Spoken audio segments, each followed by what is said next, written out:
Nestled between towering pines and tucked away from the noise of the world, it had once belonged to her grandparents.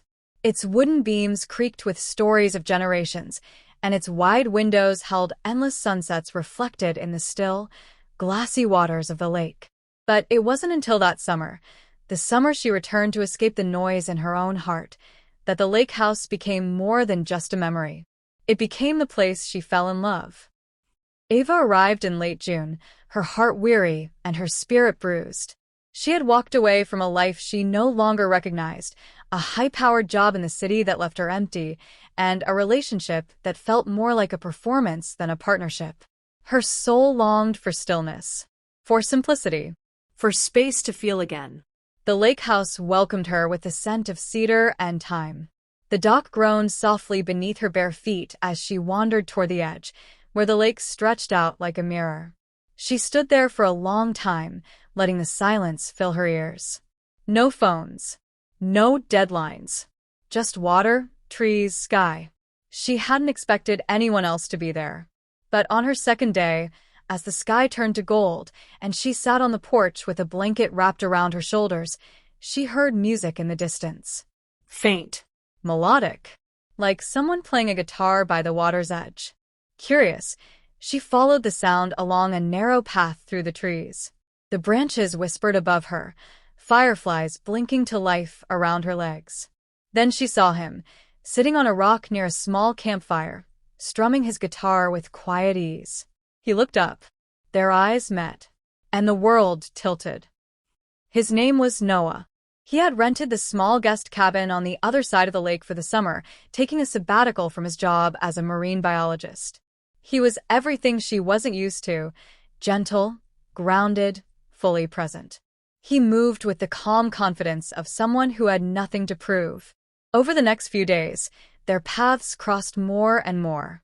Sometimes he'd paddle his canoe to her dock just to say hello, bringing wildflowers or fresh strawberries from the market. Other times, she'd find herself wandering to his fire again, drawn by the pull of his voice, his music, his stories of the sea. They talked until the stars came out, about childhood, loss, dreams they hadn't spoken aloud in years. There was no rush, no declarations, just a slow unfolding. One night, they watched a summer storm roll in from across the lake. The clouds curled like smoke over the trees, thunder rumbling low in the distance. Ava stood with him on her porch, lightning flickering over the water. He didn't say a word. He just reached for her hand. That was the first time he touched her. It felt like something ancient waking up inside her. The night it happened, the night she would remember forever, began with a power outage. The storm had passed, but the lights were still out, and the lake house was lit only by candles and moonlight. She had wrapped herself in an old wool sweater, pouring 2 glasses of red wine as she waited for Noah to return from town. The rain had left the air damp and cool, and a hush blanketed everything, as though the world was holding its breath. She heard the soft thump of his footsteps on the porch. When he walked in, his hair damp from the mist, his eyes lit up like he was seeing her for the first time. "You look like you belong here," he said. "Maybe I do," she replied, her voice barely above a whisper. He crossed the room slowly, the air thick with something unspoken. When he reached her, he took the wine from her hand and set it on the table. Then he wrapped his arms around her. The embrace was quiet and infinite. She pressed her face into his chest, and everything, the heartbreak, the noise, the city, the years of being half alive, faded. It was just him, just them, wrapped in a cocoon of warmth and candlelight.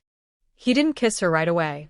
They swayed to music that wasn't playing, her hands curled into the soft cotton of his shirt. He whispered something she didn't catch, something soft and reverent. Then his lips found hers. It was a kiss that belonged to no clock. Unhurried. Sacred. A seal on the bond that had been blooming between them like wildflowers all summer. Later, they lay on the old rug near the fireplace, wrapped in a shared blanket, her head resting on his chest as he told her the stories he'd never told anyone. She traced constellations on his arm with her fingers while the wind whispered against the windows. The world outside had disappeared. And for the first time in years, Ava felt entirely seen, entirely safe, entirely home. The next morning, the light spilled in soft and golden. She woke to find Noah watching her, a half-smile playing on his lips. "I think this might be it," he said, his voice husky with sleep. "What?" This. Us. "The thing I didn't know I was waiting for." Ava blinked against the sunlight, her heart echoing the rhythm of his words. "Me too," she whispered. They stayed at the Lakehouse through the rest of the summer. The days unfolded like dreams, swimming in the early mornings, reading on the dock, making love with the windows open and the breeze wrapping around them like silk. But that night, the candlelit night wrapped in each other's arms, remained their cornerstone.